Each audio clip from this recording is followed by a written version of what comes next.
Welcome to Purposely Peaceful. I'm your host, Jessica Rivera, a licensed marriage and family therapist and a quantum hypnosis practitioner. This podcast is where real life meets inner peace. You'll get honest conversations, practical tools, and soulful guidance to help you live with more clarity, calm, and purpose. Welcome back. This is my third attempt to get this episode recorded, and everything that could happen keeps happening. I'm not really sure if this is my self-sabotage at play, but it's kind of funny because this episode is about self-sabotage. And I'm just trying to figure out, am I doing something? Am I creating the situation? My higher self would say everything happens for a reason. If that's the case, I don't know what's going on, but I just wanted to share that this is my third try, and every single time that I record, something happens to the recording. It drops halfway and I don't even know. I just keep having all these different technical issues. And then when I try to edit the episode or I try to get it ready, something happens to the file and it corrupts itself. It's just wild. So I'm going to use this episode as a point of reflection for myself to see how the heck I'm ending up in this position where I'm trying to do something good here and it's just not working. I'm pretty sure there's some kind of lesson in this experience. So let me continue with what this episode's about. You know that saying, you are your own worst critic? For many of us, that's kind of true. And when this inner critic or inner conflict that we have goes too far, it becomes self-sabotage. So let's talk about what self-sabotage really is and how we can stop doing this to ourselves. This is a huge part of anyone's healing journey. I think we all do it in one way or the other. And the way that we do it to ourselves can be downright sneaky. Believe it or not, we are incredible at maneuvering our minds in whichever way we want. But a lot of the time, the ego is in the driver's seat, supposedly protecting us from harm, embarrassment, or danger. And to be clear, self-sabotage is when we undermine our own goals and progress because of these unhealed parts of ourselves. It's different for each of us, but it's usually triggered by fears, low self-esteem or self-worth, persistent negative beliefs. These triggers can create issues that hurt our well-being, our success, our relationships. And if you're listening to this episode, I know you don't want that. Let me share with you what I believe. I believe self-sabotage is really just a form of self-punishment. Yep, we ruin something either consciously or subconsciously to punish ourselves. One of the ways that we punish ourselves is by letting tough emotions take the wheel in our life's decisions. Some might say self-sabotage isn't punishment, but in my experience, that's exactly what it looks like. For example, someone could want to be in a long-term relationship, but their fear of getting hurt is so strong that they end it prematurely based on fear and made-up assumptions, ending up alone, the very thing they didn't want. Someone might want to focus on their healing journey, but distractions and avoidance interrupt them so much that they never end up doing the inner work, keeping them exactly where they don't want to be. Someone might start a fight with their partner to get attention, believing it's going to lead to a resolution. It may get attention, but it doesn't lead to lasting peace. That's the illusion that conflict equals reconciliation. I'm not saying that it doesn't work, but that's not necessarily the peaceful path. These types of behaviors, they don't lend themselves to growth. They either keep us stuck or moving in reverse. So why do we do this? Because we're complex human beings. We are the accumulation of many lifetimes, with this one being the life currently expressed. All these parts of ourselves are woven together, and we're here to work out our karma and pursue healing. A lot of the time, we operate from what's familiar. Have you ever heard that saying, the devil you know? It's the idea that even if something isn't good for us, maybe downright unhealthy or unhelpful, we stick with it because it's familiar. You know what to expect. A lot of people have a hard time with the unknown, so they stick with what they know. And this happens because transformation is a process. We don't just know how to get out of it. We can recognize there's a problem, but there's a whole experience where we transform from how we were to how we become. We can't just appear at the top of a skyscraper without climbing the stairs first. I prefer an elevator. That's the whole point of becoming purposely peaceful. But you get what I mean. We must build up gradually to recognize, hey, it feels better up here. And then we keep going step by step. This is how we shift out of toxic patterns. We do the inner work. We expand who we are and where we are. This is growth. So how do we tackle self-sabotage? We start by knowing our patterns, habits, and the beliefs through self-awareness. How can I change something if I don't even know what the something is? So check in with yourself in the morning, the afternoon, right before bed. Take a moment to observe yourself. Some prefer journaling, others talking out loud, yes, even to themselves. I sometimes talk to myself while driving, and because everybody has Bluetooth or speakerphone, it's a lifesaver, right? It doesn't matter if I'm the crazy lady talking to herself because nobody's gonna know. So do whatever makes sense for you.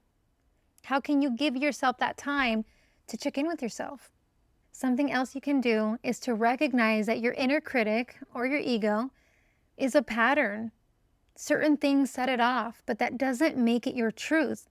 I can fear embarrassment and still publish a podcast every week, or almost every week. Both are true at the same time. My fear stems from being shy. It's not a weakness, it's just part of my personality. And this is why we need to know what our truth is. And so let me share mine. My truth is that I want to create a positive impact. My work, this show, my family, they're my contribution. Align yourself with the positive truths of who you are. And if you don't know your truth yet, create it, write it out, imagine it, make a list, decide for yourself. Who am I? Who do I want to be? And of course, pick your best qualities. I'm pretty sure I've said this ad nauseum at this point, but there's no such thing as perfect. There just isn't. All of us have weaknesses. All of us have that shadow side of ourselves.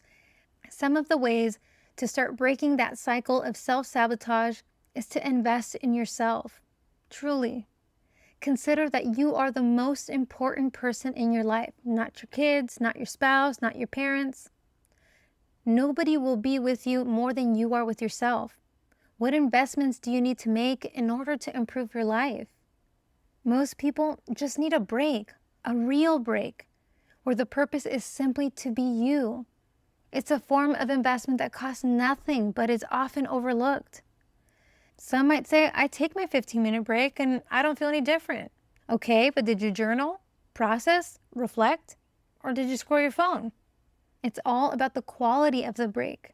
And I'm not saying that you should never look at your phone again, although sometimes it's tempting. I do miss the days when our phone was plugged into the wall. And if we weren't home, we were unreachable. It was a different kind of peace back then, and we didn't even know it. All that to say is that sometimes we have to improve the quality of the breaks that we have, of the time that we get to ourselves. Not that we have to do anything, which is kind of my point. When I say relax, that means do nothing. Do nothing and see how that feels. A big part of the journey of becoming purposely peaceful is doing the practice, practicing different things and seeing how you feel. So I had this random thought the other day.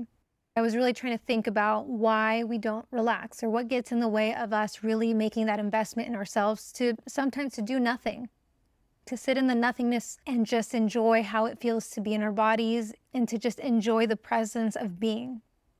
Part of the issue is that we can't get our mind to settle down. But then there's a lot of hesitation sometimes when we want to do something that's good for us. And then we're like, no, but I got to clean the house and my kids have practice. I don't have enough time or whatever, right? And so you start to put all the things in the way of the thing that would be good for you. Here's my question to you. Have you ever done something that's good for yourself and then gotten mad at yourself for it? Usually not, right? Like when we go to the beach to catch a sunset, do we get mad about it? Absolutely not, because a lot of the time we feel better because we've done that. We feel lighter. So why not give yourself that same grace when you invest in yourself, whether it's journaling, meditating, processing emotions, or catching that sunset. But part of this is doing nothing. Part of this is sitting with yourself long enough to hear your thoughts. If anything, these investments, they reduce regret, they build peace, and they reinforce growth. Self-sabotage has many faces, and I know I can't cover them all here, but our egos can be so loud that they can convince us to stay safe at all costs, even if it means passing up the positive risks that lead to growth. If you feel stuck, it might mean you're right in the middle of that cycle, but recognizing it is a gift, knowing that that's the issue, what a blessing. Awareness, journaling, and honest reflection help us see our blind spots. My work often relies on helping other people notice their patterns, excuses, limiting beliefs, so that they can expand their perspectives.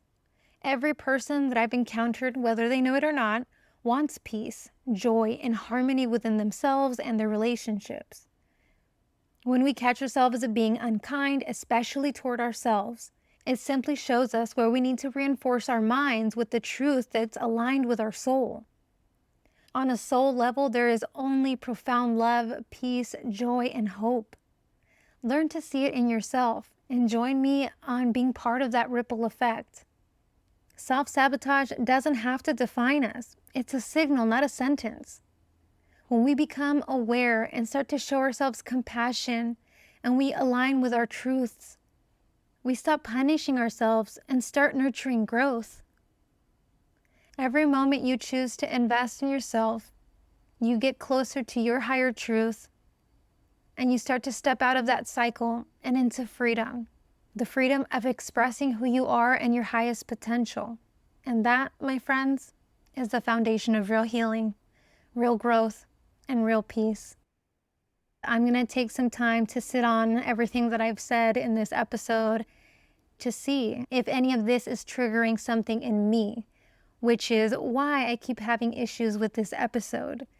And I can see that my inner critic wants to act up because I've not been consistent on episodes.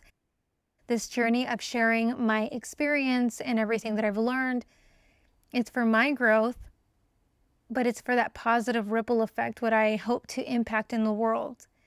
I have a lot of honor with everything that I teach, everything that I share, to apply it to myself. And so this is a place where I need to relax a little bit because I'm not able to do it every week. Real life happens. I'm really busy. I have a lot on my plate. It's okay that I don't get to be here every single week, even though that is my intention. And there's things that I'm working on in my life that are going to support that version of myself that becomes more consistent, more efficient, and schedules her time a little bit better to allow for hiccups and mix-ups to happen.